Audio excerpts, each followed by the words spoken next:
Welcome to Animology, a podcast about language, the animal-related words and expressions we use every day, and how these words reflect and affect our relationship with animals. My name is Colleen Patrick-Goudreau, and I'm your host. You can find me at ColleenPatrickGoudreau.com. You can find me on Twitter, Instagram, Facebook, and of course, if you subscribe to Animology at iTunes, Stitcher, Google Play, or anywhere you listen to podcasts, I'd be most grateful. If you are enjoying this podcast, I ask that you share it with others and leave ratings and reviews. Word of mouth is the best way to increase its listenership, and supporting it is the best way to keep it going. So go to patreon.com/Colleen Patrick-Goudreau to leave a tip in the jar. Today's episode is What's in a Name? Human and Non-Human Animals. A movie I love for its writing, its acting, its subject matter is David Lynch's The Elephant Man, starring Anthony Hopkins and John Hurt and Anne Bancroft and John Gielgud. It's a pretty stellar cast. The movie is based on a play. It's a fictionalized account of a disfigured man in London in the 19th century. The gentleman was known as Joseph Merrick in the play, but John Merrick in the film. And as you can imagine, he had a pretty hard time of it.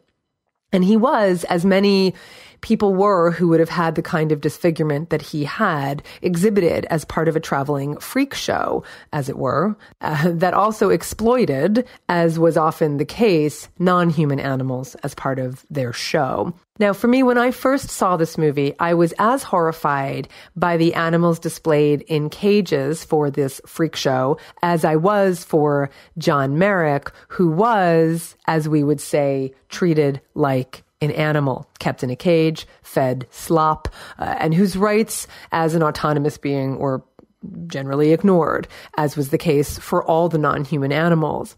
And it was this very idea, this very parallel that John Merrick was treated like an animal that was clearly on the minds of the writers and the filmmakers. In fact, there's a poignant scene where the camera lingers on each of the captive animals kept in cages for display that was clearly meant to capture their sorrow and their sense of torture at being locked up. And the camera lingers on each animal, their body, their face, their eyes, their expression of torment and frustration. And John Merrick is one of the individuals the viewer also sees. And this confinement and humiliation had been John Merrick's primary experience before he finds a friend in Dr. Treves, played by Anthony Hopkins. So when he goes out in public at one point, taunted as he so often was, even though he tried to cover up his disfigurement, he's pushed to the brink at the train station. And it's so disturbing to watch as he's prodded at and he's poked at and he's laughed at. And as a viewer, you're just waiting and hoping for someone, for anyone, for him to speak up for him, for himself. And when he finally does, your heart sinks because he turns around and he bravely faces all of his aggressors and he shouts back, "I am not an elephant. I am not an animal. I am a human being. I am a man." And of course, you're relieved and you're proud. He speaks up for himself, and essentially it diffuses the abuses, the crowd disperses. But at the same time, your heart sinks because for me, my heart sank because of what he says. Of course, he's claiming his humanness and he's making a claim for his dignity, the dignity he deserves as a man. But at the same time, the declaration, "I am not an animal," implies that treating him with abuse would be acceptable if he were an animal. But of course, he's not. The implication is that if he were an animal, it would be acceptable to treat him that way, but he's not an animal, and as such, as a human being, it's not acceptable to treat him that way. He's a human being, he's a man, deserving of dignity and respect, implying that animals aren't. So how is it that the word animal and synonyms for animal came to be insulting to humans? Well, I have a theory. For hundreds of millennia, our human ancestors were one weak species in the struggle for survival. With weapons and will, we came to dominate all other species, even the very predators for whom we were prey. And in order to maintain this position, we, the victors, of course, began to deny our own animalness, as well as deny non-human animals any emotions or behaviors or traits we attribute only to humans. The reverence and the awe we once would have held for the autonomy and strength of other animals devolved into our own chauvinism and our own arrogance as we depicted humans as intelligent and civilized and compassionate, and non-human animals as simple and savage and violent. So today, the most offensive thing you could call someone is an animal. And similarly, we call each other other individual species of animals to express various forms of invective. We call someone a rat, we call someone a pig, we call someone a snake or a dog. Now, one may argue that no rat or pig or snake or dog is hurt or offended when we use their names as insults. And so one may ask, what harm is there in a little innocent name calling? The animals themselves don't know the difference, and for our part, the metaphors conveniently serve as linguistic shorthand that everyone, speaker and listener, reader and writer, understands. So what's the problem?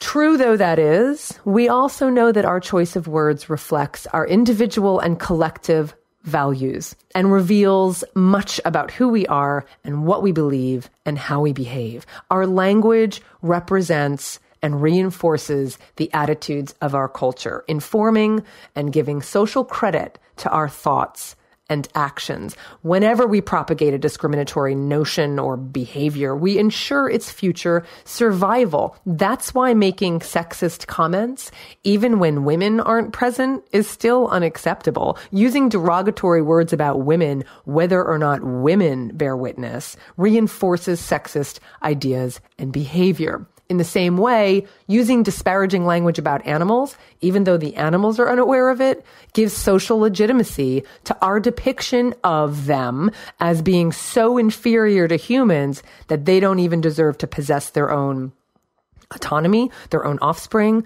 their own bodies, or their own lives. And every time we do that, every time we call someone an animal as an insult, we reinforce the hierarchy we've created, that we're not them and they're not us. And yet we're all connected. We are all animals. And that's the point. That's the point we keep trying to deny. And yet if you look at the history of the word animal, we cannot get away from this fact that we are animals is apparent not only in our biological and physiological features, but also in our lexicological roots. The original meaning of the word animal referred to any living creature, including humans. The word takes its meaning of a living being, a being which breathes, from its Latin root anima, which means breath, a current of air, soul, referring to the immaterial essence shared by all beings who breathe. The word animal comes from the word that means soul. It seems our ancient linguistic roots betray our latent beliefs about our kinship with the rest of the animal kingdom. And I say that because one of the ways we've historically justified subjugating and using non-human animals for research, for consumption, for labor, for entertainment, has been to assert that they're not like us and we're not like them, that they're not human, that they don't have a soul. We devalue their physical lives by denying them an inner one. And yet the very foundation of the word animal contradicts this idea. As long as we perpetuate this human-animal binary, we will perpetuate separation and injustice and violence and exploitation and senseless slaughter against all animals, human and non-human. But if we just take a cursory glance at who we are, we discover that we are more alike than we are different, and that even the small differences don't warrant our arrogance. We all have complex relationships. We form bonds. We all have the ability to communicate. We all have memory. We grieve our loved ones, human and non-human animal alike. We all share the fundamental aspects of eating and drinking, playing and working, fighting and loving, living and breathing, birthing and dying. So what does that mean for our language? Well, I make a point, as you can tell from even the name of this episode, to use human animal and non-human animal, but even that's not perfect, right? I realize that non-human animal is still affording humans the top rung, that the value or even just the identity of non-human animals is still determined by the fact that they're not human. However, I do think it works in helping people hear the common denominator when referring to each the common denominator being the word animal, that we all share this kingdom together. So depending on the context, I might also use other animals or animal kin or animal brethren. And I'll talk more as we go on about other words that embrace this large category of human and non-human. So where does the word come from? Animal. When was it first used and how? The word animal is first recorded only as early as the 14th century, but its use was rare even then, rare even before 1600. There's no use of it, even in the King James Bible, which was published in 1611. And to answer the question you might be asking, I will talk a bit about what words were used to refer to non-humans. And as I said, the original meaning referred to any living creature, including humans. The word comes from the Latin word animale, which means living being, a being which breathes, which comes from anima, which means breath, a current of air, soul. Now, interestingly, in the Hebrew text of the Bible is the word nephesh, which is commonly translated as soul in English translations. But the word more accurately refers to the tangible aspects of life. Thus, human beings and animals are both described as being living souls or nephesh. He who breathes, right? That which breathes, that's what it means. In other words, in the Hebrew Bible, the word nephesh was used to refer to all animals, human and non-human. So what we have here is evidence that the early writers of the Hebrew Bible understood that all physical, tangible, fleshy bodies are basically the same, that there are two body types, physical and spiritual. In fact, this gets emphasized further still in Ecclesiastes 3, verses 19 and 20, in the English translation of the 1611 King James Version of the Bible. So listen carefully. We have here verses 19 and 20. For that which befalleth the sons of men befalleth beasts. Even one thing befalleth them. As the one dieth, so dieth the other. Yea, they have all one breath. So that a man hath no preeminence above a beast. For all is vanity. All go on to one place. All are of the dust, and all turn to dust again. So you notice the word beasts there, and we'll get back to that word. And just a little more contemporary translation from the New International Version, originally published in the 1970s and recently updated in 2011. We have again Ecclesiastes chapter 3, verses 19 and 20. Surely the fate of human beings is like that of the animals. The same fate awaits them both. As one dies, so dies the other. All have the same breath. Humans have no advantage over animals. Everything is meaningless. All go to the same place. All come from dust, and to dust all return. Now, call me crazy, but that's a very different notion of humans' relationship with and similarity to non-human animals. Typically, when someone wants to use the Bible to demonstrate that humans are justified in dominating non-human animals, they point to Genesis about God giving humans dominion over all the animals. Now, of course, people selectively use the Bible to defend or justify anything they want, so it's no surprise they conveniently cherry-pick parts that most suit them. But I've never heard anyone cherry-pick this quote from Ecclesiastes to demonstrate how similar we are, that we all go to the same place, that we're all from the same place, that we're all made of the same stuff. And I think it's a beautiful demonstration, especially for those who use the Bible as a guide to live by, of the fact that human and non-human animals are indeed made of the same substance. And as such, we're no better than they are. To think otherwise is arrogant, and to realize we're all the same is humble. And we don't use the word animal in the early versions of the Bible. We use the word beast. Before I get to the word beast, I just want to offer just something else, which is interesting, and it's part of this thread of the word animal, the word nefesh in Hebrew, and another word characterizing a being which breathes, soul. A word whose original meaning is now archaic, but which has a similar meaning to the word animal. Its origins have a similar meaning, is the word deer, D-E-E-R, which I talk about in the animology episode called Who They Are in What We Say, Animal Characteristics in Word Histories. The word deer is an old English word, deor, and it referred originally generally to wild animals of any kind before its definition narrowed in the 15th century to describe a member of the family of the ruminant quadrupeds who inhabit our shared suburban, urban, and rural environs, the does and the bucks and the stags and the fawns we see. It was narrowed to that meaning in the 15th century, but in Old English, it referred to animals in general.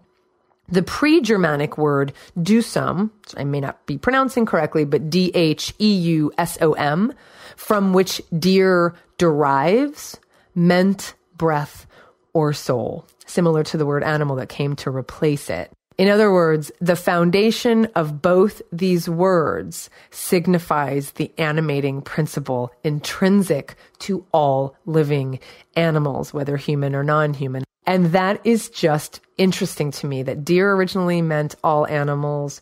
Animal eventually came to refer to all animals, and the word nefesh referred to all beings. I mean, all of them have the same root in from different places that meant a living being, a being which breathes soul. Now, as you heard, the word beast is used, not animal, is used in the King James Bible in 1611. And the word beast comes into English at about the 13th century.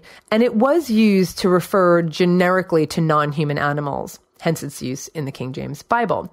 In fact, the word beast is the word that is used when Greek animal is translated. It doesn't get translated. Greek animal doesn't get translated to English animal. It gets translated to beast. And just to emphasize, there's no use of the English word animal in the 1611 King James translation of the Bible. King James uses beast. The word beast comes into English through Latin, and it wasn't originally meant to be derogatory. It was used as a generic term for animal and human animal. And then it came to be used as a word to distinguish humans from non-humans and refer to them as the lower animals. And today I think it has a bit of a negative connotation. To be called a beast is to be called a contemptible person. Today it's not a neutral word. From beast, we also have bestial, to mean marked by depravity. And of course, it's often an adjective used to refer to sexual depravity. In fact, many animal-related insults tend to hyper-sexualize animals and turn what is natural into something that's perverted. And then, of course, you have beastly to describe someone who's acting like a beast. We also have another word derived from beast, which is a bit of an endearing form of the word beast, and which I admit I kind of like. It's the word beastie. It tends to be used to refer to little animals, little critters, sometimes applied playfully to insects, little beasties. And I think because of the diminutive IE ending, there's a cuteness about it that softens the more derogatory sound of beast as used as an insult. So again, beast was used in a more generic way to refer to human and non-human animals early on, but it's taken on a harsher veneer against non-human animals and as a result as an insult to humans over the centuries. Creature is another word from Latin that came to use in English through Old French that referred really to anything created or any living being, including humans. It comes into English originally from Latin creare, meaning to create. Today, it tends to be used more to refer to non-human animals, and I think it can also have a bit of a negative connotation, like they're alien, weird, inferior beings. The word also connotes a bit of disgust if someone's a creature, but not always. It's also used in a way that is positive. If we say someone like, oh, he is a beautiful creature, talking about another human, and even about a non-human. So we can use the word creature in a more neutral way when talking about human or non-humans. And so there we have another word. But it doesn't tend to be a word that's a strict synonym for animal. There are some connotations there that are beyond neutral. Now, critter is a dialectical pronunciation of creature. And again, it doesn't tend to be used to talk about humans. I think critter can take on a bit of a negative connotation, like talking about creepy crawlies, people who are afraid of spiders or insects, and they might call them critters. But I don't think that's always the case. I actually like the word critter. I use it pretty frequently to talk about the little animals who inhabit our yards or our gardens or even our attic. When we had rats in our attic, for instance, because of the weight of the word rat alone, if I said to people, we have rats in our attic, people would immediately distort their faces in disgust. But if I said, oh yeah, we have little critters in our attic we're dealing with, it kind of softened the fact words matter. They matter. And so I like critter, but it is a very informal word and also not used interchangeably. Especially you wouldn't use critter to refer to human animals. We have the word fauna, which is a collective term for animal life, and it's often used in conjunction with flora, as in plant life, but it's very scientific. And it's not really used in general parlance. I wouldn't say, oh, it is just lovely to see all of the fauna outside of my home. Like, it's just too technical a word. Though on its own, I actually think it's a beautiful word. It comes from late Latin, a direct borrowing from fauna, late Latin fauna, a Roman fertility goddess who was the wife or sister or daughter or some combination of Faunus, a woodland spirit or a demigod who was part human, part goat. And this Faunus tends to be the equivalent to the Greek Pan, P-A-N. So fauna may be taken as a synonym for animal, but not really in regular casual speech or even regular casual writing unless it's more academic. Now, getting more specific, and speaking of a word that is very much indicative of a shared element of human and non-human animals, we have the word mammal, which of course refers to any various warm-blooded vertebrates of the class Mammalia, characterized by a covering of hair on the skin, and in the female, milk-producing mammary glands for nourishing her young. So the word mammal, of course, comes from the Latin word mamma, meaning breast, which is, of course, how we even get the word mammary, as in the organ or the gland that all female mammals share that enables us to produce the milk for our young. Now, to be clear, I won't get any emails. Both male and female mammals have glandular tissues within the breasts. However, in females, the glandular tissue begins to develop after puberty in response to the estrogen release. Now, I'll be doing an episode on dichotomies, on the different words we have for similar or identical attributes or behaviors, depending on whether you're talking about human or non-human animals. And this is an example of that. Biologically, it's the same gland that produces the milk, but we call the fleshy tissue breasts in human females and teats, paps, dugs, and udders in non-human animals. We reserve the word breast for humans, and I'll talk more about the implications of that in a future episode. So mammal is a way to talk about ourselves and our fellow mammals, and the word doesn't really have a negative connotation, but it's not really a proper synonym for the vast array of animals other than humans. Obviously, it's only referring specifically to that class, the Mammalia class. So to recap, as far as words to depict this large kingdom of which we are a part, we have the word animal, though humans don't like to acknowledge that we are indeed animal. And though the history of the word characterizes the soul, the spirit, the stuff we're all made of in all beings who live, the word animal can also take on a derogatory meaning to lower the status of humans, which also in turn lowers the status of other animals. Beast was once a word that referred to human and non-human animals, but now that has a bit of a negative connotation, more than a bit, especially if you call someone a beast or beastly or someone who's bestial. Creature can refer to both humans and non-humans, but people don't usually walk around calling other people creatures, so it tends to be used to refer to the lowly other than human animals. And then critter is a dialectical pronunciation of creature, and then you've got the scientific general fauna and the scientific specific mammal. So what about other words we use to refer to other animals in a very derogatory way? We have these words that become invective against other humans, and of course it's effective only because we have such a low opinion of, and because we discriminate against other animals. So, of course, you have the word brute. The origins of the word brute are Latin, Brutus, meaning heavy, but it also means heavy, dull, and stupid. So the proper male name, Brutus, probably would have just referred to being heavy, but really dull and stupid. When it came into English, the word brute literally meant not human, with the connotation that other animals are not just different than humans, but lower than humans. The English word is from the 15th century word, and it's always had a negative ring to it, as opposed to beast, which did not have a negative connotation to it when it was first introduced into English. But brute always has. And I think it's really contributed to the notion that other animals are stupid, that they're plodding, unthinking, dull, crude beings. And of course, that's what you mean when you call someone, call a human animal a brute. You're saying they're crude. You're saying they're insensitive, they're cruel, they're violent, as can be detected in the adjective brutish, if you call someone brutish. I think you can't escape from the connection to other animals in that word brute. And I do think whenever we use brute or brutish as an insult against a human, it always succeeds in denigrating non-humans. Otherwise, it wouldn't be an insult. If it didn't have the weight of the lowly, dull, stupid, cruel animal connotation, it wouldn't have the punch calling someone a human a brute. So, of course, it has to go back to characterizing non-humans that way. We also have the use of the word brute as in brute force and brute strength, which means sheer instinctive strength, making the subtle point that other animals, brutes, are just all instincts or all brawn and no brains. And of course, from brute to mean not human, we get other harsh words such as brutal, meaning extremely ruthless and cruel, and the related brutality and brutalize.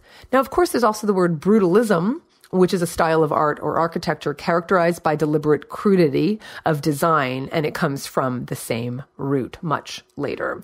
A word similar in use to brute or brutish is savage. Its first English recording is around the 13th century to mean fierce and ferocious. Then it meant wild, undomesticated, untamed of both animals and places.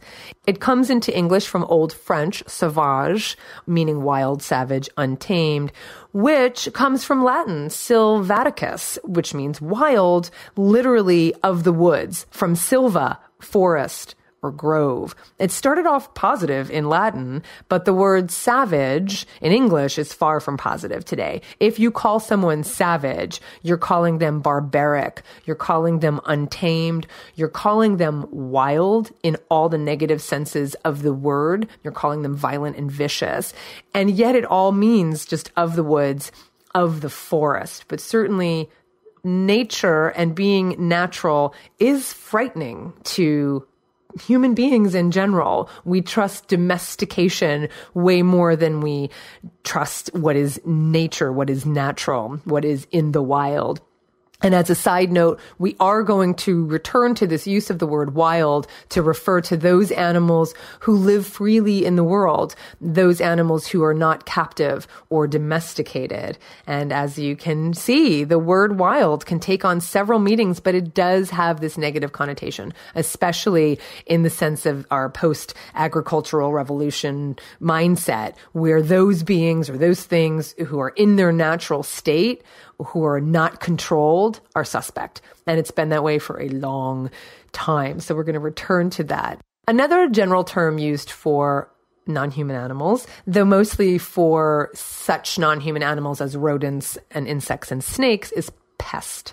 Of course, we use this term generally to refer to someone who's being a nuisance, and its origins are from the Latin word pestis, which gave us the 14th century English word pestilence, and pestilent to mean a plague, a deadly contagious disease, a curse or a bane. And sadly, that's how many people view certain rodents and insects and snakes, and of course, mice and rats, and even larger mammals such as squirrels and raccoons, possum, even deer. I've heard people refer to deer as pests, which is quite remarkable. They're all members of this ecosystem. So related words to pest are the verb pester, to make a nuisance of yourself. You have pesky, P-E-S-K-Y, which is a dialectical formation of pest. And of course you have pesticide, which is a substance or poison used to kill pests. You've got pest plus side, which means kill, so pesticide. And to ease your curiosity, the pest in pesto and the pest in Budapest are two totally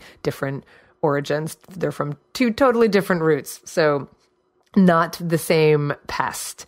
Speaking of words to refer to animals we consider disgusting or lowly or unworthy of life, we have the word vermin, which comes to us through Latin, and our use of it is similar to that of pest. We tend to use it to refer to bothersome or worthless insects or rodents or any animals. And you may not be surprised to know, we've talked about this word before, this root before, the Latin root vermis, which means worm, is where it comes from. Vermis, V-E-R-M-I-S, which means worm, is the root of vermin. We also have varmint, which is a dialectical term for vermin, meaning the same thing, someone who's considered irritating, undesirable, or troublesome. And of course, you can guess what verminicide is. So aside from animal, when it's used generically, and critter, if you think about it in a positive term, and maybe fauna and mammal, which are more scientific, I really don't see there being a lot of positive words used on a regular basis in English to refer to non-human animals. Would that we took back the word animal and identified ourselves as such, so that we would be proud to be called such, and so that we would recognize and acknowledge in our language the connection we have with all of the other beings in this category of which we are a part. Now, there's still hope for that, and that's one of the reasons why I'm a fan of using human and non-human animal. But when I think about other words to refer to who we are as part of this larger group, the best one I can think of is one that doesn't seem to be weighed down with derision, and that's the word being. Of course, we have paired human with being, as in human being, since the 14th century, but we don't say animal being, do we? I think there's something really lovely about that, human being and animal being. It also characterizes, the word being and animal being characterizes an aspect about human and non-human animals that I fear gets lost, and that's individuality. I think it's important to talk about animals as individuals. So that's a word I embrace also when talking about other animals, when talking about animal beings. And finally, I think there's also a place for the word persons to refer to not only human beings, but animal beings. I didn't say people, I said persons, the use of which, when referring to non-human animals, has very real implications culturally and legally. And we're going to talk about the legal implications in an upcoming episode with attorney Stephen Wise. The word person, it's powerful. Words matter. Language matters. So what words do you use when referring to non-humans? What words do you use that reflect sensitivity and compassion rather than derision and inferiority? And do you stop yourself when you hear yourself calling another human an animal? What do you say when you hear other people say something like that? Words matter. Language matters. By changing the way we talk about animals, we change the way we perceive them. By changing the way we perceive them, we change the way we treat them and the way we relate to them. Every word we choose can contribute to upholding this existing anthropocentric paradigm, or it can help resensitize us to reflect a new compassionate paradigm. And it's not easy. Changing our words, changing our thoughts is not easy, especially when we're called upon to examine our own prejudices, the cultural prejudices of our society, the prejudices of our species, the prejudices of us as individuals. It can be difficult to recognize these prejudices in ourselves, and it can be difficult to recognize some of the biases and the intolerances that we may scorn in others about other groups.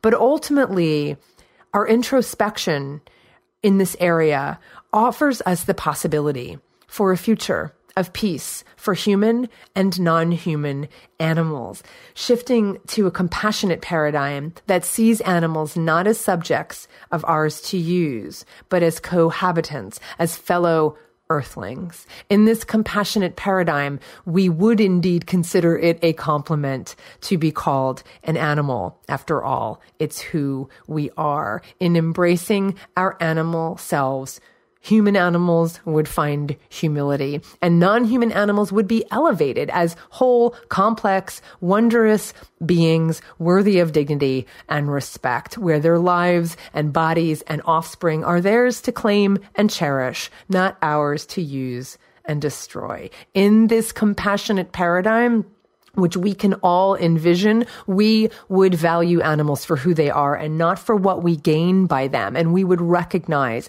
that despite the high esteem with which we regard our own species, in our treatment of others, both human and non-human, we might do well to take some cues from our animal brethren. Though we humans possess many admirable qualities, with just a cursory examination of our own history and treatment of one another, we would strive to be worthy of being called an animal, whose root word means soul, something human animals are in danger of losing if we keep denying non-human animals theirs. For the animals, this is Colleen Patrick-Goudreau. Thank you for listening to this episode of Animology, changing the way we think and talk about other animals.